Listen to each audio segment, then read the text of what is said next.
ದರ್ಶನ್ಗೆ ಪೊಲೀಸ್ ಕಸ್ಟಡಿಯೋ ನ್ಯಾಯಾಂಗ ಬಂಧನವೋ ಕೆಲವೇ ಹೊತ್ತಿನಲ್ಲಿ ರೇಣುಕಾಸ್ವಾಮಿ ಹಂತಕರು ಕೋರ್ಟ್ಗೆ ಹಾಜರುಪಡಿಸಲಾಗುತ್ತೆ. ಪ್ರಮುಖ ಆರೋಪಿಗಳನ್ನ ಮಾತ್ರ ಮತ್ತೆ ಕಸ್ಟಡಿಗೆ ಪಡೆಯೋದಕ್ಕೆ ಪ್ಲಾನ್ ಮಾಡ್ತಾ ಇದ್ದಾರೆ. ದರ್ಶನ್, ಪವಿತ್ರ ಗೌಡ, ಪವನ್, ವಿನಯ್, ರಾಘವೇಂದ್ರ, ಪ್ರದೋಷ್ ಇಷ್ಟು ಜನ ಪ್ರಮುಖ ಆರೋಪಿ. ಇವ್ರನ್ನ ನಾವು ಮತ್ತಷ್ಟು ವಿಚಾರಣೆಗೆ ಒಳಪಡಿಸಬೇಕು, ಆಳವಾಗಿ ವಿಚಾರಣೆ ಮಾಡಬೇಕು. ಹಾಗಾಗಿ ನಮ್ಮ ಕಸ್ಟಡಿಗೆ ಕೊಡಿ ಅಂತ ಪೊಲೀಸರು ಕೇಳೋ ಸಾಧ್ಯತೆ ಇದೆ. ಇನ್ನುಳಿದಂತೆ ಮಿಕ್ಕೋರಿದಾರಲ್ಲ ಒಂದಷ್ಟು ಜನ, ಅವರಿಗೆ ನ್ಯಾಯಾಂಗ ಬಂಧನ ಸಿಗೋ ಸಾಧ್ಯತೆ ಇದೆ. ಕೊಲೆ ಪ್ರಕರಣದಲ್ಲಿ ಇವರ ಇನ್ವಾಲ್ವ್ಮೆಂಟ್ ಹೆಚ್ಚಾಗಿರುವ ಕಾರಣಕ್ಕೆ ಮತ್ತೆ ಕೆಲ ದಿನಗಳ ಕಾಲ ವಶಕ್ಕೆ ಪಡೆದು ವಿಚಾರಣೆ ಮಾಡುವಂತ ಸಾಧ್ಯತೆ ಇದೆ. ಪೊಲೀಸರು ಕಸ್ಟಡಿಗೆ ಕೇಳಬಹುದು. ಉಳಿದ ಆರೋಪಿಗಳು ಇವತ್ತೇ ಪರಪ್ಪನ ಅಗ್ರಹಾರಕ್ಕೆ ಶಿಫ್ಟ್ ಆದರೂ ಕೂಡ ಆಗಬಹುದು, ಸಾಧ್ಯತೆಗಳು ದಟ್ಟವಾಗಿದೆ. ಒಟ್ಟು 19 ಜನರಲ್ಲಿ ಮುಖ್ಯವಾದ ಆರೋಪಿಗಳು, ಬಹಳ ಪ್ರಮುಖವಾದ ಆರೋಪಿಗಳಿದಾರಲ್ಲ, ಅವರನ್ನ ಮತ್ತೊಮ್ಮೆ ಪೊಲೀಸ್ ಕಸ್ಟಡಿಗೆ ಕೇಳುವಂತ ಸಾಧ್ಯತೆ ಇದೆ. ಈಗಾಗಲೇ 6 ದಿನಗಳ ಕಾಲ ಇಡೀ ಡಿ ಗ್ಯಾಂಗ್ ಅನ್ನ ಪೊಲೀಸ್ ಕಸ್ಟಡಿಗೆ ಕೊಡಲಾಗಿದೆ. ಒಂದಷ್ಟು ವಿಚಾರಣೆಯನ್ನು ಮಾಡಿದ್ದಾರೆ. ಜೊತೆಗೆ ಇಲ್ಲಿ ಈ ಆರೋಪಿತರ ಸಂಖ್ಯೆ ಹೆಚ್ಚಾಗಿರೋದ್ರಿಂದ ಒಬ್ಬೊಬ್ಬರು ಒಂದೊಂದು ಹೇಳಿಕೆಯನ್ನು ಕೊಡ್ತಾರೆ.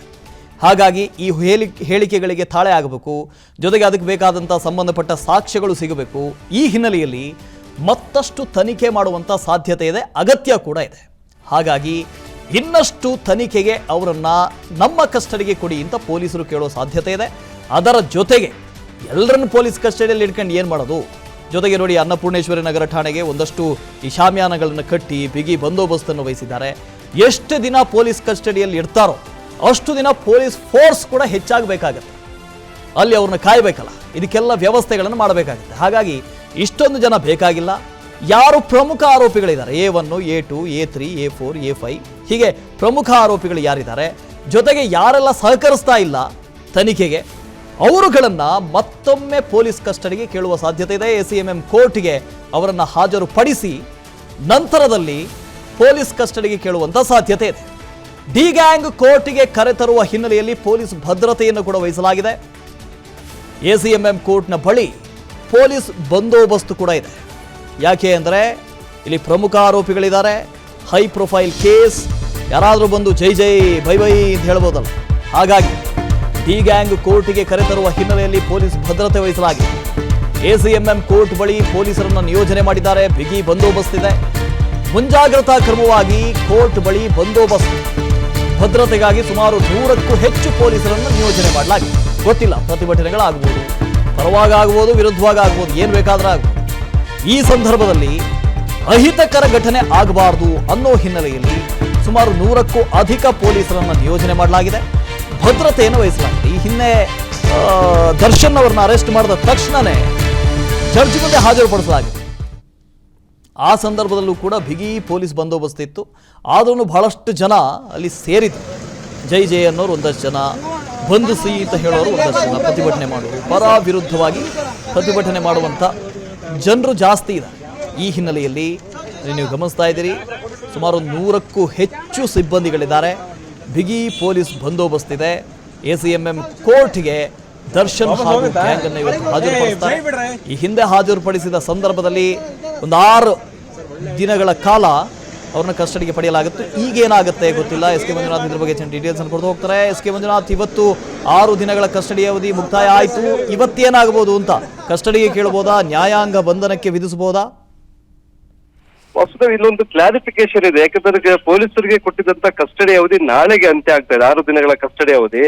ಆದ್ರೆ ಇಲ್ಲಿ ತನಿಖೆ ಸಂದರ್ಭದಲ್ಲಿ ತನಿಖಾಧಿಕಾರಿಗಳಿಗೆ ಸಿಕ್ಕಂತ ಕೆಲವೊಂದು ಮಹತ್ವದ ಸಾಕ್ಷಿಗಳ ಆಧಾರದ ಮೇಲೆ ಪ್ರಮುಖವಾಗಿ A1 ಇಂದ A6 ಆರೋಪಿಗಳೇನಿದ್ದಾರೆ ಅವರನ್ನ ಮತ್ತೆ ಕಸ್ಟಡಿಗೆ ಪಡೆದುಕೊಳ್ಳುವಂತ ಅವಕಾಶ ಇದೆ. ಹಾಗಾಗಿ ತನಿಖೆಯ ಭಾಗವಾಗಿ ಅವರನ್ನ ಇವತ್ತು ನ್ಯಾಯಾಧೀಶರ ಮುಂದೆ ಹಾಜರುಪಡಿಸಿ ಮತ್ತೆ ಕಸ್ಟಡಿಗೆ ಪಡೆಯುವಂತ ನಿಟ್ಟಿನಲ್ಲಿ ಈಗ ಪೊಲೀಸ್ ಇಲಾಖೆ ಒಂದು ಸಿದ್ಧತೆಗಳನ್ನ ಕೈಗೊಳ್ತಾ ಇದ್ದಾರೆ.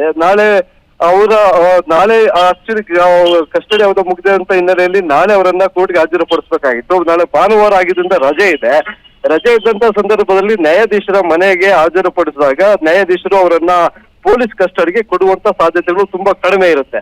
ಅವಾಗ ಅವರನ್ನ ನೇರವಾಗಿ ನ್ಯಾಯಾಂಗದ ಬಂಧನಕ್ಕೆ ಕೊಡುವಂತ ಸಾಧ್ಯತೆಗಳು ಹೆಚ್ಚಿರೋ ಕಾರಣವಾಗಿ ಒಂದು ದಿನ ಮುಂಚಿತವಾಗಿ, ಕಸ್ಟಡಿ ಅವಧಿಯ ಒಂದು ದಿನ ಮುಂಚಿತವಾಗಿ ತೆರೆದ ನ್ಯಾಯಾಲಯ ಅಂದ್ರೆ ಓಪನ್ ಕೋರ್ಟ್ ನಲ್ಲಿ ನ್ಯಾಯಾಧೀಶರ ಮುಂದೆ ಹಾಜರುಪಡಿಸಿ ಮುಂದೆ ಈ ಆರೋಪಿಗಳು ಇನ್ನೂ ಹೆಚ್ಚಿನ ಒಂದು ತನಿಖಾ ಅವಶ್ಯಕತೆ ಇರ್ತಕ್ಕಂಥ ಹಿನ್ನೆಲೆಯಲ್ಲಿ ಈ ಪ್ರಮುಖವಾಗಿರ್ತಕ್ಕಂಥ A1 ನಿಂದ A6 ಆರೋಪಿಗಳನ್ನ ನಮ್ಮ ಕಸ್ಟಡಿಗೆ ಕೊಡಬೇಕು ಅನ್ನೋ ಒಂದು ಮನವಿಯನ್ನ ಮಾಡ್ಕೊಳ್ಳುವಂತ ಎಲ್ಲಾ ವ್ಯವಸ್ಥೆಗಳನ್ನ ಮಾಡ್ಕೊಂಡಿದ್ದಾರೆ ಅಂತಕ್ಕಂಥದ್ದು ಮೂಲಗಳಿಂದ ತಿಳಿದು ಬಂದಿದೆ. ಉಳಿದಂತೆ ಕೆಲವೊಂದು ಆರೋಪಿಗಳಿಂದ ಇವರ ಮಾತನ್ನ ಕೇಳಿ ಅವರೇನು ಕೃತ್ಯದಲ್ಲಿ ಭಾಗಿಯಾಗಿದ್ರು, ಅವ್ರಿಗೆ ಕೆಲವರಿಗೆ ಹತ್ಯೆ ಆಗಿದೆ ಅನ್ನೋದು ಗೊತ್ತಿಲ್ಲ, ಜೊತೆಗೆ ಯಾರನ್ನ ಕರ್ಕೊಂಡು ಹೋಗ್ತಾ ಇದ್ದಾರೆ ಅನ್ನೋದು ಮಾತುಗಳನ್ನ ಹೇಳಿದ್ದಾರೆ.